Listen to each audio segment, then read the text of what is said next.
আসসালামু আলাইকুম। Hello friends, কেমন আছেন? আশা করি সকলে অনেক ভালো আছেন। তো আজকে আপনাদের মাঝে নিয়ে আসলাম আরও গুরুত্বপূর্ণ একটি ভিডিও। আজকে ভিডিও কিন্তু খুবই একটি গুরুত্বপূর্ণ, খুবই ইন্টারেস্টিং ভিডিও। আজকে ভিডিওটি প্রত্যেকটা মানুষেরই দেখা উচিত, কারণ আজকে ভিডিওটি সবার জীবনের জন্য একটি ভিডিও। সবার জীবনে আজকে আমি যে টিপসটা দেখাবো, যে কাজটি আমি যে শেখাবো, এটা কিন্তু সবার জীবনে প্রয়োজন, সবারই কিন্তু লাগবে। অর্থাৎ হয়তো আপনার এখন লাগে অথবা কিছুদিন পরে লাগে। আপনি যদি এখন কাজটি শিখে রাখেন, পরবর্তী কিন্তু আপনার জন্য খুবই সহজ হবে। তো আজকে আমি আপনাদেরকে দেখাই দেবো যে আপনারা কিভাবে যাচাই করবেন যে আপনার জন্ম সনদ অথবা জন্ম নিবন্ধন যেটাই বলেন না কেন সেটা অনলাইনে আছে কিনা, এবং আপনারা কিভাবে আপনার হাতে থাকা স্মার্টফোন থেকে সরাসরি আপনি আপনার জন্ম নিবন্ধন অথবা জন্ম সনদটাকে ডাউনলোড করে আপনার ফোনে নিয়ে আসবেন। তো আমি আপনাদেরকে সেই বিষয়টি দেখাই দেবো। তো এইটা করার জন্য আপনাদের ফোনের যে গুগল ক্রোম ব্রাউজার আছে, আপনি গুগল ক্রোম ব্রাউজার থেকে কিন্তু খুব সহজে এটা কিন্তু করতে পারবেন। এর জন্য আপনাকে কোনো কম্পিউটার দোকানে যেতে হবে না, আপনার কোনো অন্য কোনো অ্যাপ্লিকেশন ডাউনলোড করতে হবে না। সো এরকম ইন্টারেস্টিং ভিডিও আমি আমার চ্যানেলে প্রতিদিন আপলোড দিয়ে থাকি। সো যারা এরকম ইন্টারেস্টিং ভিডিও মিস করতে না চান, তারা অবশ্যই চ্যানেলটাকে সাবস্ক্রাইব করে রাখবেন এবং পাশে থাকা ওয়াল বেল আইকনটি বাজিয়ে দেবেন। এবং যারা এখনও ভিডিওটি লাইক করেন, অবশ্যই ভিডিওটি লাইক করে যাবেন, একটি কমেন্ট অবশ্যই করে যাবেন। আর যারা ফেসবুক পেজ থেকে ভিডিও দেখছেন, অবশ্যই পেজটি কিন্তু ফলো করে যাবেন। তো এখন আমি চলে যাই মূল কাজে আমি চলে আসলাম, আমার গুগল ক্রোমে চলে আসলাম। তো গুগল ক্রোমে চলে আসলেই কিন্তু আমার সামনে কিন্তু সে ওয়েবসাইটে চলে আসে। তো আমি ওয়েবসাইটে কীভাবে আসলাম সেটা আমি আপনাদেরকে পরে দেখাই দেবো, এবং এই ওয়েবসাইটের লিঙ্ক আমি এই ভিডিও ডিসক্রিপশন বক্সে দিয়ে রাখবো। আপনারা সেখান থেকে সরাসরি লিঙ্কে ক্লিক করে একেবারে ওয়েবসাইটের ভিতরে কিন্তু চলে আসতে পারে, আপনার সামনে এরকম একটা পেজ শো করবে। তো আমি আমার এই ভিডিও ডিসক্রিপশন বক্সে ওয়েবসাইটের লিঙ্ক লিখে আমি লিঙ্কটা দিয়ে রাখছি। তো আপনারা সেখান থেকে কিন্তু লিঙ্কে ক্লিক করে সরাসরি ওয়েবসাইটে চলে আসবেন। তো এখানে দেখুন লেখা আছে বার্থ রেজিস্ট্রেশন নাম্বার। তো আপনার যে জন্ম সনদে অথবা জন্ম নিবন্ধন কার্ডে যে 17 ডিজিটের যে নাম্বারটা আছে, আপনাকে কিন্তু সেটা এখানে বসাতে হবে। তারপর সেটা এখানে বসানোর পর দেখুন লেখা আছে ডেট অফ বার্থ। এখানে আপনার জন্ম নিবন্ধনের যেটা তারিখ আছে হুবাহু আপনার কত সালে জন্ম, কত মাস, কত দিন, সেটা কিন্তু অবশ্যই আপনাকে সিলেক্ট করতে হবে। তো এখানে এই বিষয়টা আপনাকে খুবই ভালো করে খেয়াল করতে হবে যে আপনাকে সর্বপ্রথমে আপনাকে বছরটা সিলেক্ট করতে হবে, তারপর আপনাকে মাস সিলেক্ট করতে হবে, তারপর আপনাকে শেষে দিন সিলেক্ট করতে হবে। তো এখানে আমি এখন আমার 17 ডিজিটের যে সংখ্যাটা আছে সেটাকে আমি এখন বসিয়ে দেবো। আমি কিন্তু এখানে আমার 17 ডিজিটের যে নাম্বারটা আছে আমি কিন্তু সেটা বসিয়ে দিচ্ছি। তারপর আপনার এখানে নিচে যে আপনার যে কত তারিখে জন্মগ্রহণ করেছেন এবং আপনার এনআইডি কার্ডে যেটা দেওয়া সেটা কিন্তু আপনাকে বসাতে হবে। তো এটা বসানোর ক্ষেত্রে আপনি একটা বিষয় আপনার খেয়াল রাখতে অবশ্যই, যে এখানে কিন্তু উপরে আপনার 2023 যে দেওয়া আছে, আপনারা কিন্তু এখানে যে একটা আইকন আছে, আপনারা কিন্তু আইকনে ক্লিক করে আপনার যখন 2000 যদি আপনার 2006 হয়, 2007 হয়, সেটা কিন্তু আপনার এখান থেকে সিলেক্ট করতে হবে।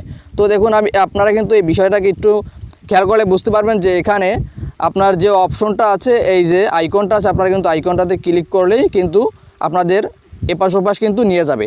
তো আপনারা এই আইকনে ক্লিক করে আপনার যে সালটা আছে সেটা কিন্তু আপনাকে অবশ্যই সিলেক্ট করতে হবে। দেখুন এখানে আমি টিপ ধরে কিন্তু এখানে থেকে এভাবে কিন্তু চলে যায়। তো এখানে আপনার যে জন্ম তারিখটা যত তারিখে, সেটা এখানে আসার পর থেকে কিন্তু আপনি সেটাকে সিলেক্ট করলে এখানে কিন্তু নিচে ফিক্সড হয়ে যাবে। তো এখানে আমার যে তারিখটা আছে আমি সেটা এখানে এখন বসিয়ে দেবো। তো আমি কিন্তু আমার জন্ম তারিখের যে এটা আছে, আপনার ডেটটা আছে, সেটা কিন্তু আমি এখানে বসিয়ে দিলাম। তারপর এখানে আবার কাজ হয়েছে, এখানে দেখুন কিছু ক্যাপচার দিয়েছি, আপনার এই ক্যাপচারটা ভালো করে একটু দেখবেন। সেখানে কিন্তু 22+24 আছে, এটা যোগ করলে যত হবে সেই নাম্বারটা কিন্তু এখানে বসাতে হবে। তো আপনাদের এখানে কিন্তু মাইনাস চিহ্ন থাকতে পারে, যদি মাইনাস থাকে তাহলে আপনার সেটাকে বিয়োগ করে এখানে আপনাদের অবশ্যই বসাতে হবে। এটা কিন্তু আপনাদের কোনো রকম ভুল করা যাবে না, আপনার এখানে যেগুলো আছে ইম্পর্টেন্ট সবগুলো কিন্তু সঠিক দিতে হবে। তো এখানে আমি ক্যাপচারটা এখন বসিয়ে দেবো, এখানে কত যেছে মোট আমি যোগ করে এটাকে আমি এখানে। তো এখানে এটা আমার বসানোর কাজ সম্পূর্ণ শেষ। তারপর এখন নিচে লেখা দেখুন সার্চ নামে একটু অপশন আছে, আমি সার্চে কিন্তু এটাকে ক্লিয়ার করে সার্চে আমি এটাকে এটি ট্যাপ দিয়ে দেবো। তো আমি সার্চে ট্যাপ দিয়ে দেওয়ার সাথে সাথে কিন্তু আমার এখানে কিন্তু আমার সে কার্ডটা কিন্তু চলে আসছে।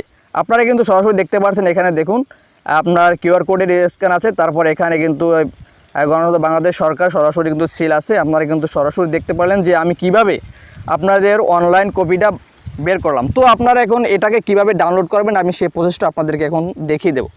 তো এটা করার জন্য আপনাকে যে কাজটি করতে হবে, আপনারা একটু আবার এটা ভালো করে দেখতে পারেন যে এখানে আপনার জন্ম নিবন্ধনে যা কিছু আছে সমস্ত কিছু ঠিক আছে কিনা। যদি এখানে যদি আপনার কোনো রকমের সমস্যা থাকে, কোনো রকম যদি ভুল থাকে, সেটা কিন্তু আপনারা সংশোধন করতে পারবেন।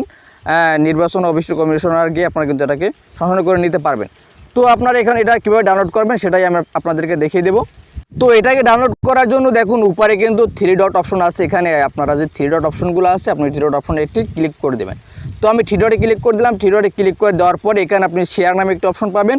তো তারপরে শেয়ার দিয়ে আপনি করতে পারেন, অথবা আপনি এখানে শেয়ার দিয়ে আপনি যখন কোনো কম্পিউটার দোকানে গেলে তখন প্রিন্ট করে বের করতে পারেন। তারপর এখানে যে ডাউনলোড নামে যে অপশনটা আছে আপনারা কিন্তু ডাউনলোডে ক্লিক করে কিন্তু এটাকে ডাউনলোড করে নিতে পারবেন। তারপর আপনারা যদি এখান থেকে ডাউনলোড করতে আপনাদের যদি কোনো সমস্যা হয় তাহলে আপনারা জাস্ট এখান থেকে থ্রি ডটে ক্লিক করে আপনারা শেয়ার অপশনে ক্লিক করবেন। তারপর এখান থেকে আপনারা একটু নিচে চলে আসবেন, তারপর নিচে এখন প্রিন্টের নামে একটা অপশন আছে, আপনারা প্রিন্টে ক্লিক করে দেবেন। প্রিন্টে ক্লিক করে দেওয়ার আপনার সামনে এরকম ইন্টারভিউ শো করবে। তো তারপর এখানে আপনার কিন্তু কার্ডটাও কিন্তু এখানে অলরেডি শো করবে। তারপর এখান থেকে আপনারা এখানে আবার থ্রি ডট মেনু আছে, এখানে ক্লিক করবেন। ক্লিক করে এখান থেকে সেভ এস পিডিএফ আপনারা এটাতে ক্লিক করে কিন্তু অলরেডি এটাকে সেভ করে নেবেন। তারপর এখানে আবার কিন্তু চলে আসবেন, নিচে যে অপশনটা আছে সেভের অপশন নীলা বাটনের, আপনি এটাতে ক্লিক করে এটাতে অলরেডি সেভ করে নেবেন। দেখুন এটা কিন্তু আমার সেভ সাকসেসফুল অলরেডি হয়ে গেছে। তো এটাকে নিরাপত্তার জন্য আমি সম্পূর্ণ ব্লার করে রেখেছি। তো আপনারা কিন্তু এভাবেই এটাকে এরকম করে সেভ করে নিতে পারবেন। তো এখন আমি সরাসরি আমার ফাইলে গেলে দেখতে পারবো যে আসলে এটা সেভ হয়েছে কিনা। তো আপনাদের যে মেমোরি ফাইল আছে ওখানে চলে আসবেন। তো আমি এখানে চলে আসলাম। তারপর আপনারা এখান থেকে মেমোরিতে আসার পরে আপনারা যে আপনাদের পিডিএফ যে অপশনগুলো আছে সেটাকে আপনার ওকে খুঁজে বের করতে হবে। তো আমার ফোনে এক্ষেত্রে এরকমের পাশে টান দিলে সেটা চলে আসে। তারপর আমি যেটাকে ডাউনলোড করেছিলাম সেটা কিন্তু এখানে। তারপর এখান থেকে আপনাদের যেকোনো একটা এই যে পিডিএফ যেটা আছে আপনার যে অপশনটা এটাকে আপনাকে সিলেক্ট করে নিতে হবে। সিলেক্ট করে নিলেই কিন্তু আপনারা এখান থেকে সরাসরি আপনাদের কার্ডটা কিন্তু দেখতে পারবেন। তো আমার কিন্তু কার্ডটা কিন্তু এই আপনাদের কিন্তু সরাসরি দেখে দিলাম। তো আপনারা খুব সহজেই এভাবে আপনাদের অনলাইন জন্ম নিবন্ধনটাকে অনলাইনে যাচাই করতে পারবেন এবং এভাবে কিন্তু অনলাইন ফটোকপিটা ডাউনলোড করতে পারবেন। ভিডিওটি কেমন হয়েছে সবাই কমেন্ট করে জানাবেন। আর যারা এখনো ভিডিওতে লাইক করেননি অবশ্যই ভিডিওতে লাইক করে দেবেন। যারা নতুন চ্যানেল অবশ্যই চ্যানেলটিকে সাবস্ক্রাইব করে রাখবেন। আর যারা পেজ থেকে দেখছেন অবশ্যই পেজটিকে ফলো করে রাখবেন। ধন্যবাদ সবাইকে এতক্ষণ সাথে দেখার জন্য। দেখা হয় পরবর্তী নতুন কোনো ভিডিওতে।